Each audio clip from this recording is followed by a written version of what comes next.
So we understand that in Illustrator, vector graphics are made up of these paths, and these paths have anchor points that help define the position of those paths.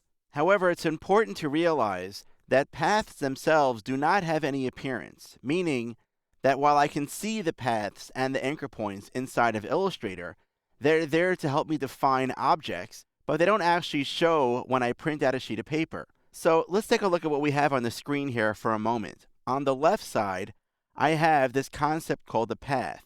We know that we had this graph paper type of layout where I have these coordinates and I have these anchor points and paths that are used to define objects. However, on the right side of the screen, let's focus on the appearance, meaning what happens when I actually print out this file? What does my graphic actually look like?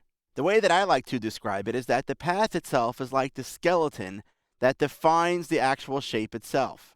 The appearance are the clothes that you actually put onto that skeleton so that they have some kind of visual appearance.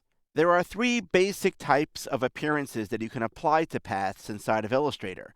The first one is something called a fill. The fill attribute basically fills up the entire enclosed area within the path. In this example here, we have two paths. One is the overall flower shape, which I have filled right now with color. And then inside of that, I also have a circle that's filled with a different color. In fact, we're going to learn later on in this title about different types of fills that you can apply.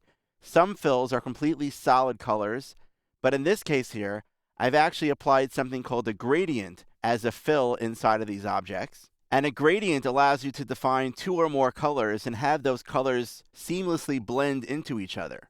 But that's the first kind of an appearance that you can apply to a path, something called a fill.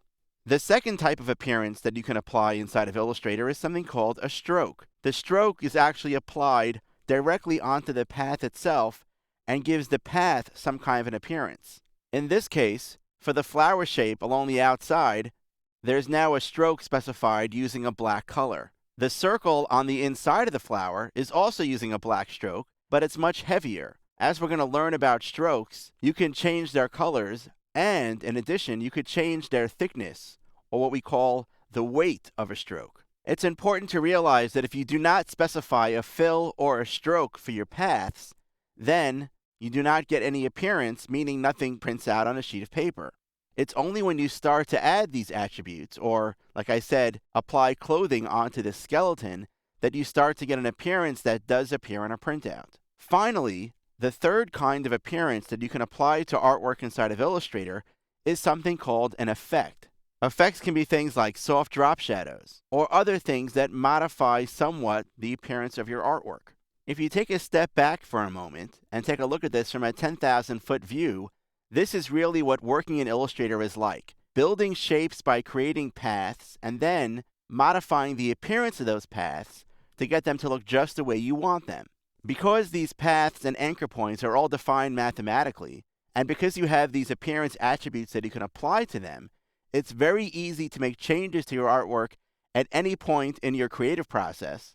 And if artwork needs to be scaled or adjusted for any need, the results that you'll get will always be clean, sharp, and perfect.